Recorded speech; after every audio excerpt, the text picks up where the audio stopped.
જૂનાગઢ શહેરમાં મૌલાનાના ભડકાઉ ભાષણ મામલે નરસિંહ શાળાના આચાર્ય જિલ્લા પોલીસ વડાને પત્ર લખ્યો છે, જેમાં તેમણે ઉલ્લેખ કર્યો કે મૌલાનાની 31 જાન્યુઆરી યોજાયેલી સભાને શાળાએ મંજૂરી આપી નથી।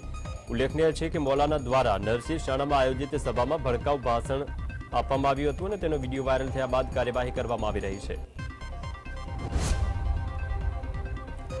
જૂનાગઢના તોડકાના માસ્ટર માઇન્ડ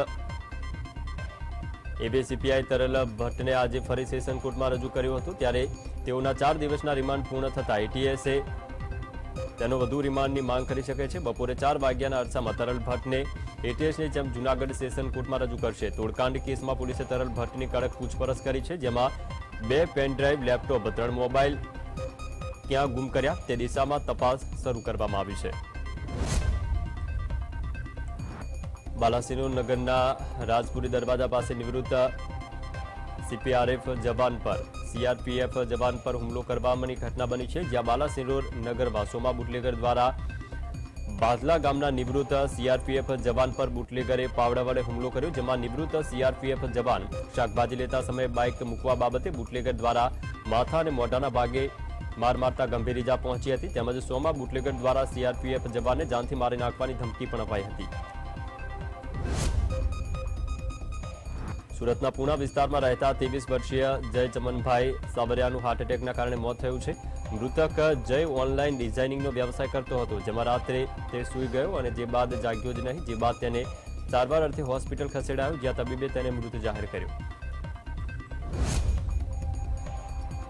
સુરત શહેરના ડિંડોલી વિસ્તારમાં રિટાયર્ડ પોલીસના પુત્ર યોગેશ આહિરનું અચાનક ઢળી પડતા મોત નીપજ્યું છે। 37 વર્ષીય યોગેશ આહિરે ડિંડોલીમાં પાલિકાના ગાર્ડનમાં કસરત કરતા તેઓ અચાનક ઢળી પડ્યા। પ્રાથમિક દ્રષ્ટિએ હાર્ટ એટેકની આશંકા વ્યક્ત કરવામાં આવી છે। મહીસાગરની લુણાવાડા નગરપાલિકાની કચરા કલેક્શન વાનમાં મેડિકલ વેસ્ટ મળી આવતા નગરજનો આરોગ્ય સાથે ચેડા થતા હોવાનો આક્ષેપ કર્યો છે। શહેરમાં હાઈવે ઉપર ફરતી કચરા કલેક્શનની ગાડીમાં મેડિકલ વેસ્ટ તેમજ બોટલો અને ઇન્જેક્શન જોવા મળ્યા। આ અંગે ગાડીના ડ્રાઈવરને પૂછતા કચરો કોણે નાખ્યો તે ખબર ન હોવાનો રાગ આલાપ્યો। પાટણમાં રખડતા ઢોરનો ત્રાસ યથાવત છે, જ્યાં જિલ્લાના પાલિકા બજાર પાસે 2 આખલા તોફાને ચડ્યા હતા, જેને લઈને લોકોમાં દોડધામ મચી ગઈ। રસ્તા પરના વાહન ચાલકો અને રાહદારીઓના જીવ ઘડીવાર અદ્ધર ચોંટી ગયા।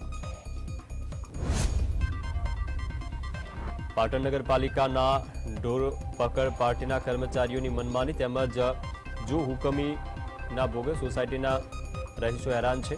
રસ્તે રઝળતા ઢોરને ડબ્બે પૂરવાના બદલે સોસાયટીમાં પૂરતા દોડાદોડી થઈ હતી। ઢોરે સોસાયટીમાં આવેલા વાહનોને નુકસાન પહોંચાડ્યું, જેના કારણે સ્થાનિકોમાં આક્રોશ ફેલાયો।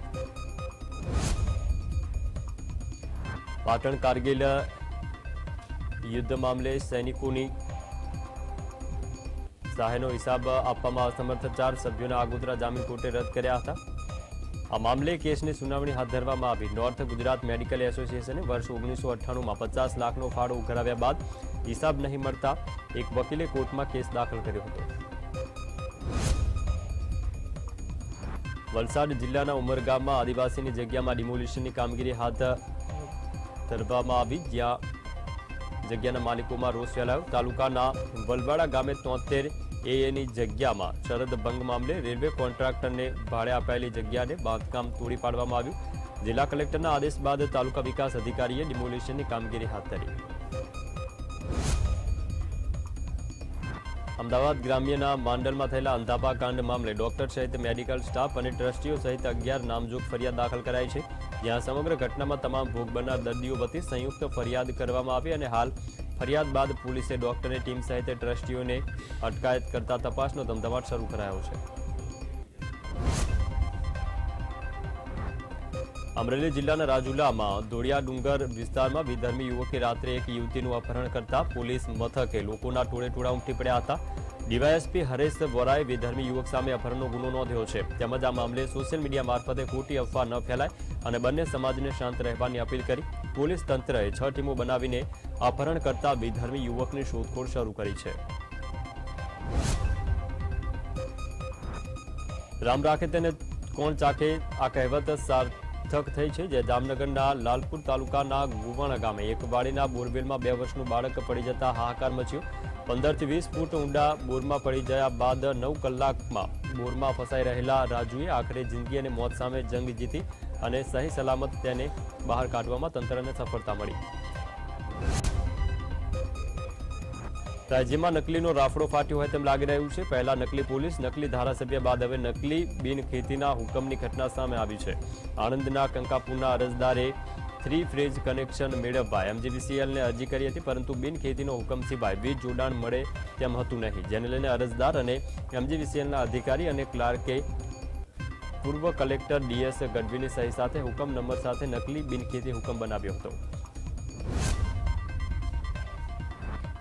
કેન્દ્ર સરકારની બંધ યોજના પર ટ્વીટ કરીને વખાણ કરનારા રાજ્ય સરકારના પ્રવક્તા પ્રધાન પર કિસાન કોંગ્રેસ ચેરમેન પાલ આંબલિયાએ સવાલ ઉઠાવ્યા અને તેમના રાજીનામાની માંગ કરી છે. ઋષિકેશ પટેલે વર્ષે પ્રધાનમંત્રી પાક વીમા યોજના બાબતે ટ્વીટ કરીને વખાણ કર્યા હતા. જોકે વર્ષ 2020થી આ યોજના બંધ છે, ત્યારે જો યોજના બંધ હોય તો સહાય કઈ રીતે મળે અને ખેડૂતો ખુશ કેવી રીતે હોય તે સ્વાભાવિક છે તેવો સવાલ ઉઠાવી પાલ આંબલિયાએ ઋષિકેશ પટેલ પર પ્રહાર કર્યા હતા. રાજ્યના વીજ વિભાગ દ્વારા UGVCL પરીક્ષામાં પાસ થયેલ ઉમેદવારની ભરતી થઈ નથી, તેમજ વીજ કંપનીમાં કથિત ભ્રષ્ટાચાર અને ગેરરીતિને લઈને છેલ્લા કેટલાક સમયથી વિરોધ પ્રદર્શન ચાલી રહ્યું છે. રાજકોટ UGVCLના કર્મચારીઓ છે તેને ન્યાય મળે તે માટે હાઈવે માર્ગ ઉપર પાટણ NSUIએ ચક્કાજામ કર્યું. શહેરના વિવિધ 3 રસ્તા હાઈવે માર્ગ ઉપર કાર્યકર્તાએ ચક્કાજામ કર્યો હતો અને હાઈવે ઉપર બંને સાઈડ ટ્રાફિકના દ્રશ્ય જોવા મળ્યા. ગાંધીનગરમાં 1 ફેબ્રુઆરીએ પાસ થયેલા ઉમેદવાર અચોક્કસ મુદત સુધી હડતાલનું શસ્ત્ર ઉગામ્યું છે. જૂનાગઢમાં ભડકાઉ ભાષણ આપવાના કેસમાં મૌલાના સલમાન અઝહરીને કોર્ટે 1 દિવસના રિમાન્ડ મંજૂર કર્યા છે. પોલીસે તેના 10 દિવસના રિમાન્ડની માંગ કરી છે. જોકે કોર્ટે 1 જ દિવસના રિમાન્ડ મંજૂર કર્યા. ચુસ્ત બંદોબસ્ત સાથે તેને જૂનાગઢ કોર્ટમાં રજૂ કરાયો. કોર્ટમાં પણ પોલીસ કાફલો તૈનાત હતો, તો બીજી તરફ કોઈ અનિચ્છનીય બનાવ ન બને તે માટે જૂનાગઢ SP સહિતના ઉચ્ચ પોલીસ અધિકારીઓ સાથે રાખીને પેટ્રોલિંગ કરાયું હતું. લોકસભાની ચૂંટણી પહેલા ભાજપમાં ભરતી મેળો યથાવત છે. પૂર્વ ધારાસભ્ય હર્ષદ વસાવાએ સમર્થકો સાથે ઘર વાપસી કરી અને CR પાટીલે ખેસ પહેરાવી તેમનું ભાજપમાં સ્વાગત કર્યું.